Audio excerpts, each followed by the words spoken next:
లేబర్ను పెట్టలేరు ఎందుకు? లేబర్ అంటే వస్తారు కానీ నాట్లే పోయారు కాబట్టి ఇప్పుడు రారు. ఓకే, సీజన్ ఉన్నది, నాట సీజన్ కాబట్టి.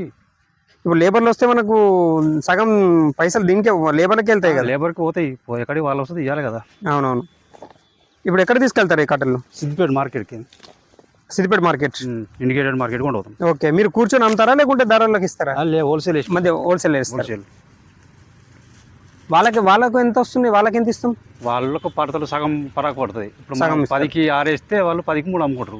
మనం 10కి 6 కట్టలు ఇస్తాం, వాళ్ళు 10కి 3 అమ్ముకుంటారు. సగానికి సగం. మనం రైతు బారు పోతే మనకు బెనిఫిట్ ఉంటుంది. ఓకే, మనకు వీలు కాక రైతు బారు పోము. అంటే మనం కూర్చొని అమ్ముకుంటే మనకి ఎక్కువ ప్రాఫిట్ ఉంటుంది. సగం పరాకు ఉంటుంది మనకు. ఓకే, మన దగ్గర ఇప్పుడు అన్ని ఆకుకూరలు అన్నీ ఉన్నట్టేనా? ఆకుకూరలు అన్నీ ఉన్నట్టే మించు. ఓకే, కలగూర వస్తున్నది, అదే కలగూర కానీ దాన్ని కడియలే ఇంకా. ఓకే, అంటే ఆకుకూరలకైతే మొత్తం మీద మార్కెట్ అయితే బాగానే ఉంది. బాగానే ఉంది.